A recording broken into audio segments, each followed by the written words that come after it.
All right, boys and girls, so I'm going to start chapter 4 of Wizards of Wands.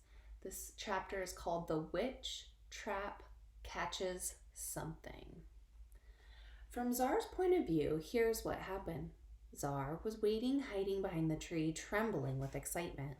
The sprites hummed louder and louder, whirling around his head, screeching, "Witches! Witches! Witches!"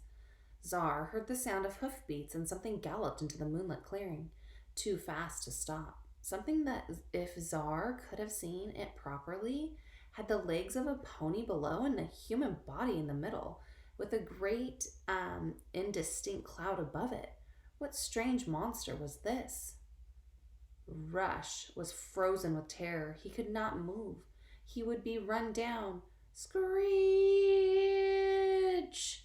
There was a tearing noise as if the atmosphere were being ripped apart like paper, and then Zar's senses were assaulted all at once by the worst smell you could possibly imagine: rotting corpse, moldy eggs, and dead man 6 weeks, gone with unwashed feet and underarm reek, while a splintering scream like the death agony of 500 foxes buried itself inside Zar's brain and reverberated inside his head until he felt like he might go crazy.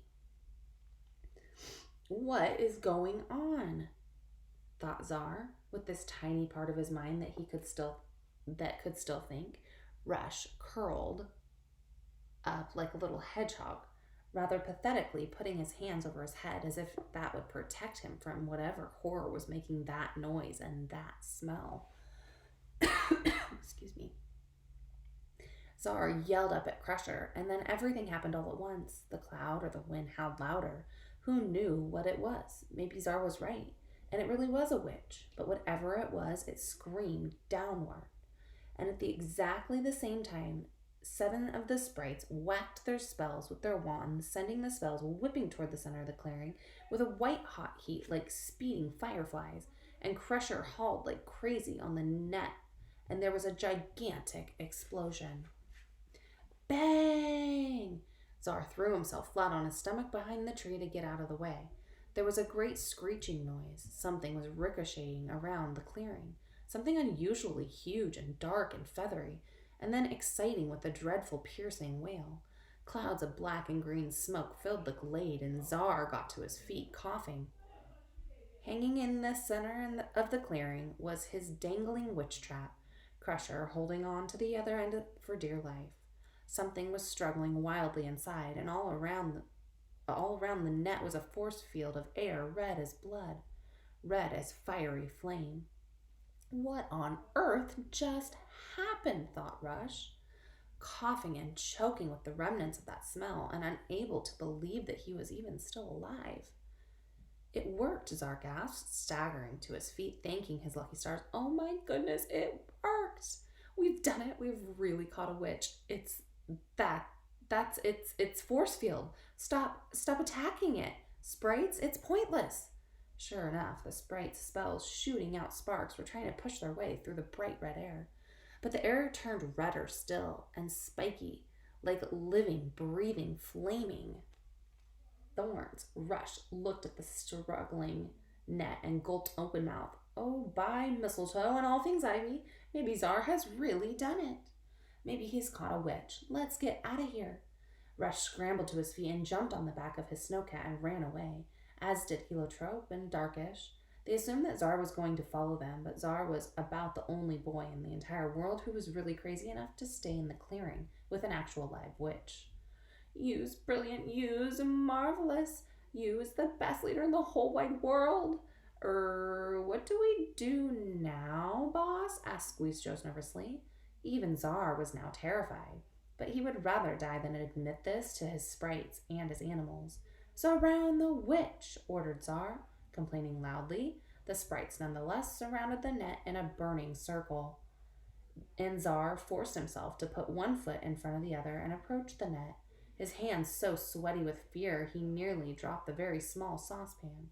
The smell in the clearing was so chokingly bad that it was like swimming through a disgusting sulfurous soup.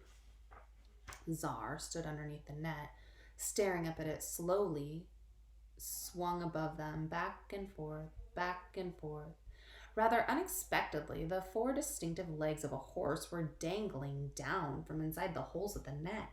Wow, breathed Czar. Who would have really thought it? Witches aren't like birds. They're more like centaurs. Okay, witch, shouted Czar, trying to make this voice sound scary and wavy, the saucepan threateningly in one hand, trembling in the saucepan threateningly in one trembling hand. Don't try anything stupid. We have you completely surrounded, and I am armed with a weapon made of iron. There was a short silence, and then a small shaky voice from inside the net said, I am not a witch. Witches are extinct. Everyone knows that. Why are you attacking us, and what do you want? Well, of course a witch isn't going to admit it's a witch, is it? Said Czar. Don't you try and trick me, witch. I'm not trying to trick you, said the voice, less shaky now, and more indignant. My name is Wish, not Witch. Even if witches did exist, they're supposed to be green, aren't they? With acid blood and feathery everything. And then there was another pause. Well, what kind of monster are you then? Demanded Czar. Are you some kind of centaur? No, said the voice. That's just my pony. I think he may have fainted. My friend Bodekin and I were going through the forest, and something suddenly started chasing us. Let us go! Bother Rachel.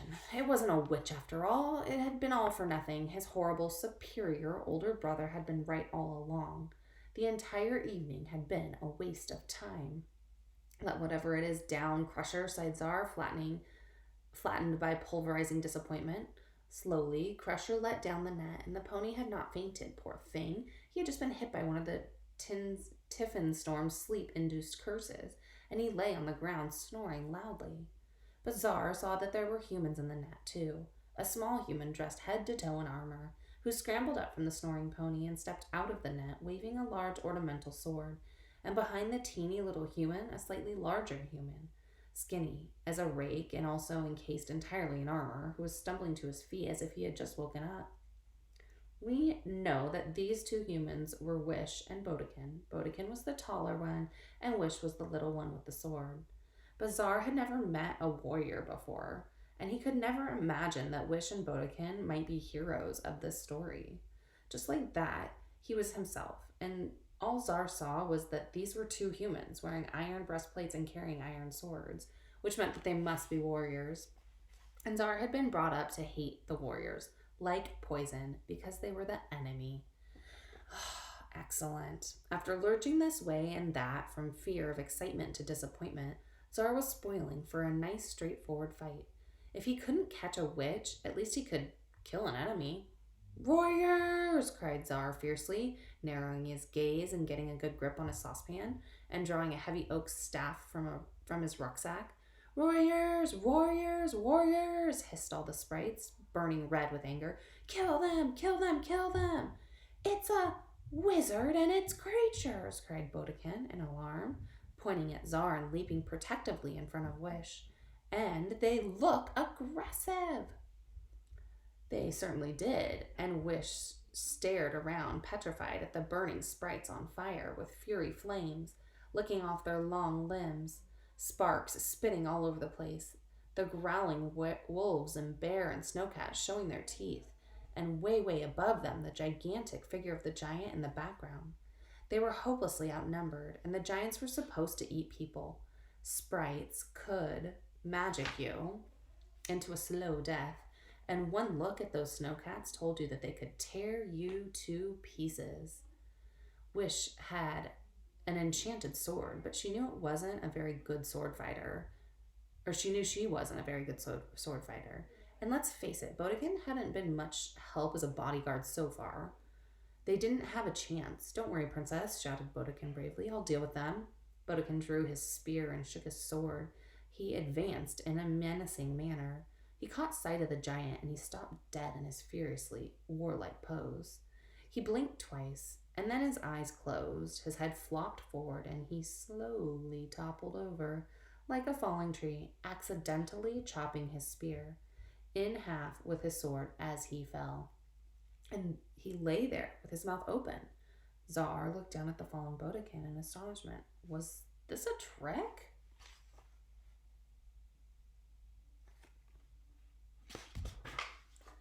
Snowcats! Wolves! Cover me, ordered Czar. Their fur bristling, and the animals circled around Czar steadily to pounce. Bear, cover the guy on the ground. He may be faking. The bear put a big bear paw on Bodekin's chest and sat on him. Sprites, leave this to me. I'll show these wicked warriors that we wizards know how to fight, cried Czar, and he launched himself at Wish, saucepan in his hand, staff in the other. Wish paired with Czar's thrust with the enchanted sword and began to fight. Wish found that fighting with an enchanted sword made things a lot easier than fighting with a normal sword. The enchanted sword could anticipate where the next saucepan thrust or lunge from Czar's staff was coming from and throw itself in the way of the attack, dragging Wish with it. The sword jerked her this way and that.